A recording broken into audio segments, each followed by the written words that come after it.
Welcome to our channel. Daisy Edgar-Jones takes the lead.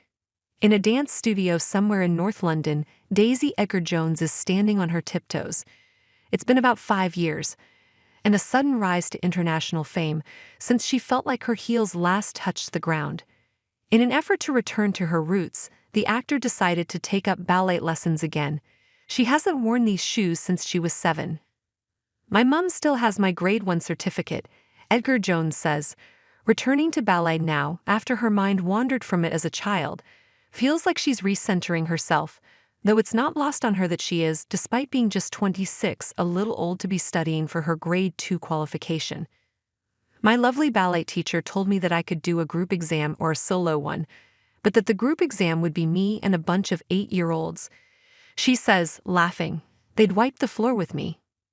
Edgar-Jones and I have agreed to meet at a Mediterranean cafe in Crouch End, the leafy London neighborhood that was rumored to have hosted Taylor Swift during her time here, and that borders Muswell Hill, where Edgar-Jones grew up.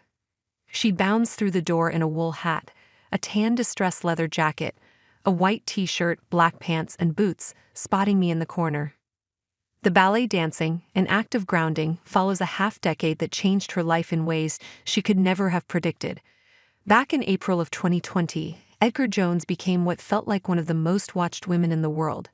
The TV limited series she starred in, an adaptation of Sally Rooney's searingly sad romance Normal People, coddled a bruised population through the early stages of the pandemic.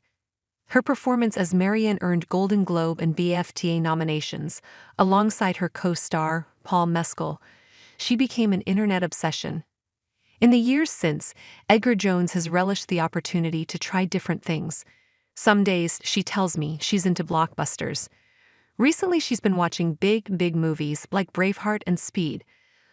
Last summer, she starred in the sweeping disaster film Twisters. The film helped her appreciate these epic-scaled movies that stay with people for years, she says. With Twisters and the hit adaptation of Where the Crawdads Sing, she already shows the allure and credentials of a movie star. "I have worked with basically all of the internet's boyfriends, and I'm lucky that every actor has been incredibly supportive of me being the lead. I'm nervous for the point that it comes to working with someone who might not be so chill with it, because there's so much ego that can exist in this industry. But on other days like today, all she'd like to do is dance." The role that initially lured her back to ballet this past winter was Maggie, the lonely and frantic protagonist of Tennessee Williams's potboiler Southern drama, Cat on a Hot Tin Roof. The play, helmed by the celebrated theater director Rebecca Frecknell in London's West End, centers on a married couple, Edgar-Jones's Maggie and Brick, played by Barbie's Kingsley Ben-Adir, and how their fragmented relationship holds up to the severe expectations of Brick's rich family. Through ballet, Edgar-Jones hoped to take hold of some of Maggie's nimble prickliness, until she broke a toe. Only recently was she able to return to the practice.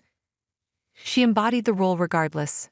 Every night, a sold-out crowd watched Edgar-Jones burst onto the stage in a silver dress and deliver a monologue, near uninterrupted, to a disinterested Brick for close to an hour of the first act.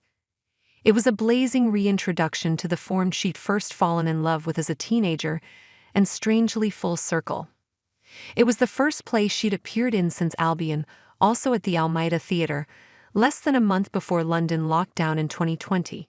"5 years on and my life is so different," Edgar-Jones says. "I am so different." She says it's the most she's ever grown on a job. The show might be done, but her body hasn't quite clocked that. She's shedding her layers in the hot cafe, ordering Turkish eggs as we talk. "Last night I was watching Gilmore Girls, and at around 7:30 my heart was going at 111 beats per minute," she says. She's been consumed by the big-budget fare that shaped her 2024, then her 2025 looks set to take Edgar-Jones back to more character-driven material. April sees the release of On Swift Horses, a queer independent drama set in 1950s California. Edgar-Jones plays Muriel, a housewife who's settled in San Diego with her husband Lee, played by British actor Will Poulter, after he returns from the Korean War. Jacob Elordi plays Lee's mercurial younger brother Julius, who turns down an offer to settle in town with his brother and heads to Las Vegas, where he embarks on an affair with a man. All the while, Muriel's domestic setting becomes stifling and strange to her. She longs for the life Julius lives. And so Muriel responds to her urges.